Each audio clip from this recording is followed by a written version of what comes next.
그럼 오늘 제가 궁금한 건요. 예민함을 가지고 있는 사람들, 저번 컨텐츠에서 예민함을 가지고 있는 사람들은 마음속에 어떠한 불편함을 가지고 있다고 말씀해 주셨잖아요. 네.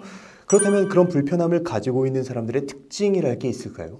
그렇죠. 그러니까 남들이 다 넘어가는 상황에서도 넘어가지가 않는 거잖아요. 불편함이 있다는 건.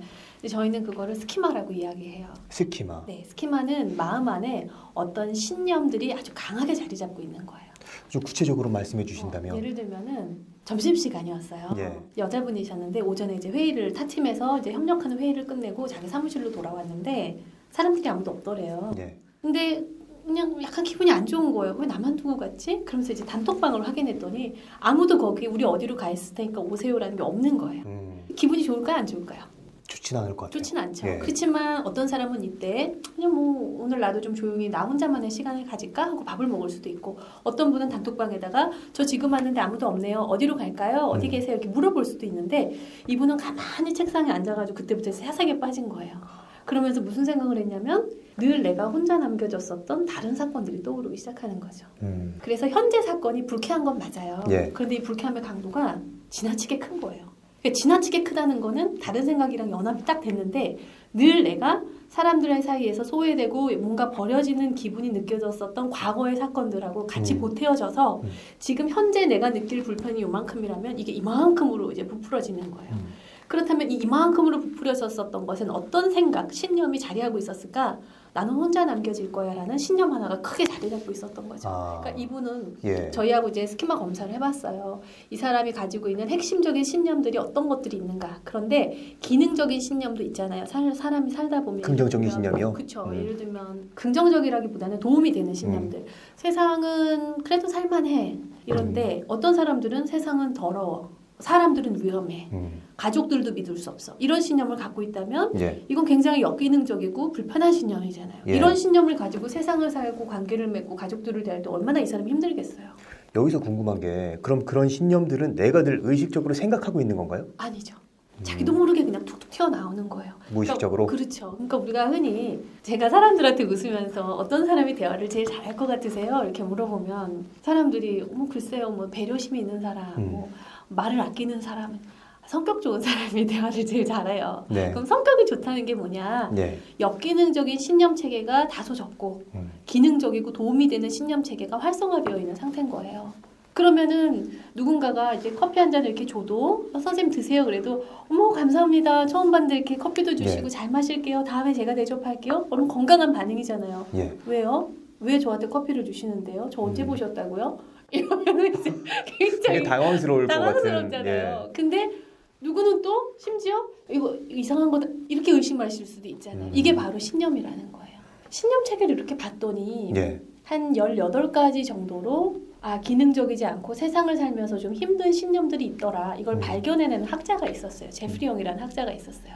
이분이 연구하고 발달시켜 놓은 이 개념들을 예. 18가지 신념들을 봤더니 그 중에 하나가 나는 결국 혼자 남겨질 거야. 혼자 남겨질지도 몰라 라는 버림받음이나 유기의 신념이 있는 거죠. 예. 그러니까 아까 그 사무실의 빈 공간에서 그 신념을 갖고 있었던 사람은 우리가 예민해졌다라고 보는 거예요. 점심을 먹고 이제 사람들이 돌아왔어요. 근데 삐진 거 이미 물어봐요. 재현 씨 점심 먹었어요? 물어봐 주세요. 재현 씨 점심 먹었어요? 아예 뭐 알아서 먹었습니다. 그냥 혼자 드세요. 네. 뭐 이런 거예요. 그냥 건강하게 나 먹고 싶었는데 왜 나 혼자 놓고 갔어? 같이 먹지. 이 말을 못 하는 거죠. 사실은 하고 싶어요. 왜 저를 혼자 두고 가셨어요? 저도 어디 오라고 왜 말해주지 않으셨어요? 이 말은 하고 싶죠. 근데 안 할 수도 있어요. 그런데 하고는 싶어요. 그런데 못해요. 왜 못하냐면 내가 어차피 버려질 것 같고 내가 상처받을 것 같고 결국 이 사람은 날 떠날 거니까 말해봐야 소용도 없어요. 그러니까 이 신념이란 건 그만큼 강해요. 그럼 왜 성격이라는 게 중요하냐면 예. 흔히 사람들이 그런 질문을 해요. 성격은 변하지 않지 않냐. 사람 고쳐 쓰는 거 아니다. 이런 말 많이 하시는데요. 그렇진 않죠. 이 신념이라는 것은 아까 말씀드린 대로 한 역기능적인 게 18가지 정도 된다 그랬잖아요. 예. 이 신념들을 알아차리는 게 그 근간이 돼요. 내가 이런 신념들을 이렇게 체크를 하다 보니까 그래 내가 이런 신념 체계가 나한테 좀 있구나. 근데 그걸 받아들이는 게 사실 너무 가슴 아픈 거예요. 그래서 저는 사람들이 대화 훈련을 받으러 오시면 저희가 심화 과정에서는 항상 스키마 체크를 해요. 그래서 어떤 신념들을 내가 갖고 사는가. 예. 기능적인 신념이라면 검사 뭐 고칠 필요도 없죠. 네. 그런데 기능적이지 않고 내가 세상을 살면서 도움이 되지 않고 관계에도 내가 굉장히 예민해지고 쉽게 자극을 받고 쉽게 불글불글 욱욱하고 올라오는 것이 걸려진다면 이건 우리가 한번 좀 보고 지나가야 되는 거예요. 일단 첫 번째로 내가 어떤 역기능적인 신념을 가지고 있는지 스키마 검사를 통해서 알아내는 것이 중요하고 그걸 알아냈다면 그럼 내가 그걸 어떻게 바꿀 수 있을까요? 네, 그 바꾼다는 것은 참 이제 어렵죠. 우리 나이가 40이라면 근데 스키마는 태어나서 20살이 된 성인 정도까지가 됐을 때 아주 말랑말랑한 찰흙 수준에서부터 시작해서 20살이 되면 이제 대리석 수준으로 굳어진 게 되는 거죠. 네. 그러니까 이렇게 거대한 얼음 덩어리처럼 겹치고 점점 딱딱하게 굳어진 큰 빙하 덩어리를 이걸 어떻게 깨부실 수 있을까? 이제 깨부실 수가 없는 거예요. 내 네. 손만 아프죠. 빙하를 아무리 내리쳐봐야 좀 부속물은 떨어지겠지만 내 손만 울리는 거예요. 그래서 이건 따뜻함으로 첫 번째 작업은 내가 이런 신념이 있었구나 라고 하면 슬퍼요. 그걸 우리가 이제 애도 과정이라고 합니다. 네. 그래서 그거를 많이 털어내야 돼요. 눈물이 나면 울기도 하고 내가 이런 것들이 나를 힘들게 했다는 것에 대해서 고백할 수 있는 한 사람을 찾아가서 그 사람과 얼마 전에 장성숙 교수님 나오셨는데 그런 정말 좋은 상담사를 찾아서 자기 마음을 좀 털어놓고 그렇게 뭔가 흘려보내야 돼요. 다 흘려보내고 나면 이제 뻥 뚫린 그 마음의 빈 공간에 새로운 걸 채워놔야 되는데 그 새로운 걸 채워넣는 게 속 대화예요. 자기 속으로 하는 대화예요. 내 삶에 내가 뭘 중요하게 생각했지. 내가 이 공허함을 채우기 위해서 뭔가를 하고 싶지. 내가 내 자신을 위해서 해줄 수 있는 일은 뭐지. 그리고 타인에게 이 빈 공간을 채우기 위해서 내가 부탁하고 싶은 건 뭐지. 이런 것들을 아주 작은 것부터 시작해서 건강한 우리 안에 있는 어른들이 살아요. 누구나. 이 건강한 어른이 해주는 말들이 있어요. 그 말로 채워넣는 거예요. 내가 건강하게 세상을 살고 행동할 수 있는 건강한 어른 목소리를 상대적으로 자시 잘 재양극화를 시켜주면 속으로 대화를 통해서 그럼 이 목소리가 어느 순간 이제 건강하게 커지니까 얘를 다룰 수 있는 어른이 내 안에 생기는 거죠. 그래서 내 안에 한 몸뚱아리, 이 하나의 몸 안에는요 여러 개의 자아가 살아요. 세상에 혼자 남겨질까봐 불안해하는 자아도 있고요. 그런 자아를 보호하려고 센 척하면서 살아가는 자아도 있고요. 그런데 또 하나의 영역에서는 그렇더라도 다음에 네가 어떻게 행동하는 게 건강한지를 알려주는 자아도 있어요.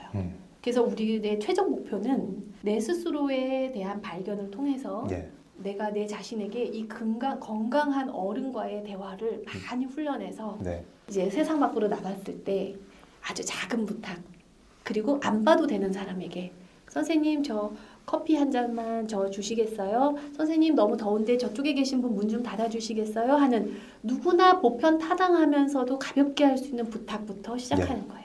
내 삶을 만족시키고 내가 원하는 걸 충족하기 위한 작은 부탁부터 해보는 거예요. 그렇다면 버려질까봐 두려워하는 이 스키마가 크게 작동하는 사람에게는요. 누군가에게 관계를 망칠까봐 작은 부탁도 힘들어요. 그러니까 그게 훈련을 하는 거네요. 그렇죠. 현실에서. 그런 훈련을 하면서 자신의 스키마를 안다. 그리고 이 스키마를 인정한다. 그리고 흘려보낸다. 그 다음에 빈 공간에 건강한 목소리로 이 스키마를 채워준다. 다시 기능적인 스키마로 채워주는 거죠. 그래서 이게 우리가 흔히 대화라고 하면 상호적인 대화. A라는 사람이 있고 B라는 사람이 있어서 누구야? 우리 놀까? 싫어? 뭐 이런 것만 상호적인 대화만 대화라고 생각하시지만 사실 더 핵심적인 거는 제가 나누면 이 말이 힘들까의 책의 챕터 1을 되게 두껍게 다 내면에 대한 얘기만 썼는데 제가 제 삶을 가만히 봤더니요. 제 스스로 이미 검열 다 끝내요. 쟤 말해봐야 안 될 거야. 이거 말하면 제가 싫어할 거야. 제가 이미 다 끊어내요. 근데 자신의 안의 검열을 넘어서는 것이 자기에 대한 이해고 대화라는 것의 가장 핵심은 상호적인 대화를 넘어서서 사실은 내 안에 내 스스로 속으로 하는 대화가 건강한 연습을 하는 것이 훨씬 우선적이죠. 그렇다면은 되게 여러 가지의 스키마가 있잖아요. 그 중에서 내가 버림받을까봐 두려울 때 그런 스키마가 강하게 있을 때 그런 스키마를 바꾸기 위해서 할 수 있는 연습법 같은 게 어떤 게 있을까요? 우리가 건강한 어른으로서 한번 생각을 해보는 거예요. 혼자 남겨진다는 게 과연 정말 어떤 걸까? 혼자 남겨지지 않을 수 있을까? 인생은 어떻게 보면 혼자서 걸어가는 삶의 가운데 가끔씩 좋은 인연들, 이렇게 만나고 헤어짐에 반복되는 것이 인생인 거죠. 예. 그래서 가만히 생각해 보면 제 인생만 해도 예전에 만났던 사람 중에 지금 만나지 않는 사람도 있어요. 그리고 정말 만나지 않을 거라고 생각했던 사람하고 관계를 맺기도 해요. 그러니까 인생은 버려지고 남겨지는 게 아니라 예. 만나고 헤어짐의 과정인 거죠. 그래서 우리의 생각을 조금씩 바꿔보는 거예요. 그리고 사람들이 이렇게 봐도요. 외롭지 않은 사람이 있나요? 저는 외로운 것 같습니다. 네, 저도 그렇거든요. 네, 외롭지만 우리가 잠깐 만나서 오늘 지금 이 시간에 한두 예. 시간은 행복하잖아요. 예. 그렇지만 또 내일은 기대해 보는 거예요. 내일은 또 어떤 인연이 내 삶에 찾아올까? 저는 그게 인생이라고 생각해요. 그래서 정말 버려질까봐 두려워하는 사람이 만약에 제 친구로 있다면 저도 그랬고 그렇다면 우리가 그런 얘기를 해보는 거예요. 그냥 보편적으로 인생이 뭘까? 혼자 남겨지는 건 뭘까? 그리고 혼자 남겨지는 게 항상 두려운 일인가? 그래서 인생이라는 것을 하나의 여정처럼 버려진다, 버려지지 않는다 그런 관점이 아닌 거예요. 또 하나는 그 버려짐이라는 그 기억의 기원이 어디였는지 같이 손잡고 여행 가는 거예요.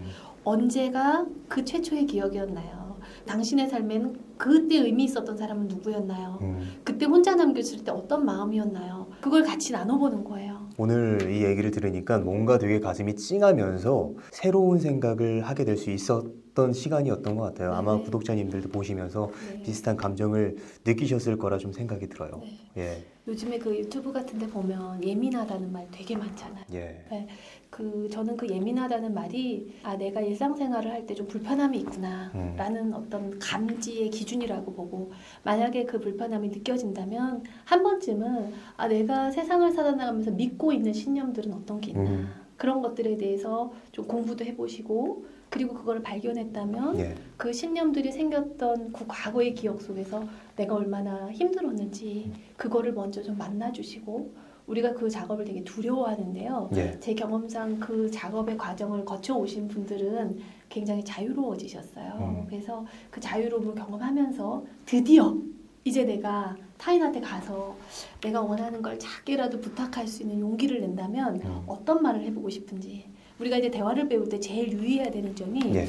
자 어떻게 말하는지 어떻게 듣는지 한번 배워봅시다. 그러면 누가 가장 먼저 떠오르세요? 그럼 이 세상에서 제일 괴롭고 제일 대화하기 힘든 사람을 떠올려요. 그럼 다 안 돼요. 대화를 연습할 때는요. 가장 멀리 있는 사람. 예. 예를 들면 자주 가는 커피숍의 직원분. 우리가 주기적으로는 만나지만 그 사람하고 인생을 나누지는 않는 사람들이 있잖아요. 예. 우리 아파트의 뭐 경비 아저씨 이런 분들. 그런 분들한테 아주 누구라도 쉽게 해줄 수 있는 부탁부터 해보는 거예요. 오늘 저기 좀 냅킨이 좀 필요한데 저거 좀 가져다 주시겠어요? 뭐 이런 거. 이 반찬이 맛있는데 이 반찬 하나 제가 좀 더 먹을 수 있을까요? 이런 거. 정말 원하는 거를 예. 내가 가볍게 말해볼 수 있는 연습부터. 근데 예민할수록 상처를 많이 받았을수록 일상생활을 잘 건강하게 하지 못한다는 생각이 클수록 우리가 대화를 배울 때 가장 심각한 대상, 가장 어려운 사람을 떠올리면서 안 된다고 생각해요. 예. 당연히 안 되죠. 우리는 어느 순간 부탁 잘 하십니까? 라고 물어보면 대부분의 분들이 부탁을 잘 안 한다 그래요. 그리고 그 이유 중에는요. 사회적 빚 때문에 안 해요. 그러니까 한 번 부탁을 하면 내가 저 사람한테 갚아줘야 되니까 예. 기브앤테이크의 과정으로 보기 때문에 또 안 해요. 이러고 저러고 하다 보면은 결국은 부탁이라는 게 습관이 안 돼요. 그냥 혼자 하다 말고 안 해주면 말고 그 사람이 알아서 해주면 좋고 알아서 해주지 않으면 또 욕하고. 주변에도 그 정도는 알아서 해야 되는 거 아니야? 그렇죠. 말하지 않아도 알아서 해줘야 되는 거 아니야? 라고 생각하는 말하는 분들이 있어요. 네, 예. 그리고 네가 나를 이 정도 하면 이 정도는 네가 알아서 해야 되는 거 아니야? 이 가족 관계에서도 굉장히 많고요. 연인 관계에서도 당신이 나를 사랑하면 이 정도는 해줘야 되는 거 아니야? 내가 말하지 않아도. 그런데 사실 말하지 않으면 잘 몰라요. 우리는 우리가 뭘 필요로 하는지도 잘 몰라요. 그런데 하물며 그 사람이 내가 말을 안 했는데 내가 뭘 원하는지를 심지어 알아서 구체적으로 해주길 바란다는 거는 예. 거의 폭력이에요. 폭력. 그건 폭력이에요. 그래서 우리가 원하는 의도를 가지고 구체적으로 말하는 것.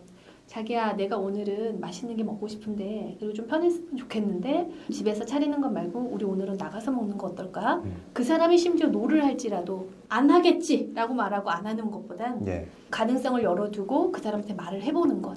그게 굉장히 중요한 도전이에요. 이게 단발성으로 하기보다는 매일 꾸준히 연습을 하는 게 중요하겠네요. 그렇죠. 그리고 한 번 더 나간다면 요청이라는 건 내 필요를 채우기 위한 요청도 있지만 그건 1차적인 요청이고요. 두 번째 더 깊은 요청은 상대의 욕구를 채워주기 위해서 내가 부탁해보는 거죠. 예를 들면 우리가 이제 사랑하는 사이라면 자기야 내가 오늘 뭘 해주면 당신 행복할까? 이런 거예요. 서로가 소중하고 사랑하는 관계에 있어서는 이 사람에게 뭘 필요한지를 물어주는 것. 이것도 요청이잖아요. 예. 내가 그걸 알 수 있을까? 말해줄 수 있어? 당신이 오늘 내가 뭘 해주기를 바라는지 말해줄 수 있어?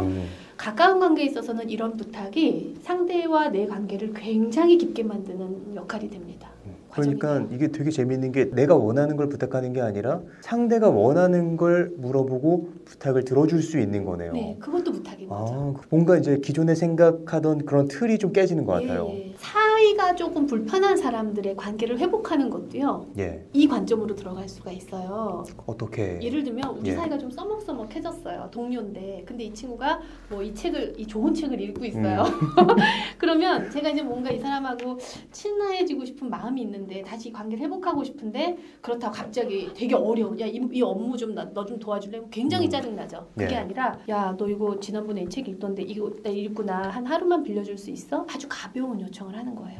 그럼 이 친구가 뭐 어려운 거 아니잖아요. 그래 읽고 줘. 그러면서 줬어요. 그럼 제가 한 하루 이틀 안 읽어도 돼요. 근데 돌려줄 때 야 진짜 고맙다. 너 덕분에 좋은 책 읽었다. 이 한마디면은요. 이분은 어떤 마음이 드냐면 별것도 아닌 걸 해줬는데 이 친구가 나한테 고맙다고 해주고 이 사람의 인간의 기본 욕구 중에는 누군가한테 기여하고 싶고 도와주고 싶은 욕구가 있다 그랬잖아요. 내재되어 있는 욕구거든요. 그러니까 내가 뭔가 이 친구한테 해준 것 같은 거예요. 근데 그걸 어떻게 알았어요? 저 덕분에 안 거예요. 이게 관계를 굉장히 부드럽게 만드는 역할을 한다는 거죠. 그래서 좀 불편한 사람과 관계를 회복하고 싶다면 예. 그 사람에게 부탁하라 그래요.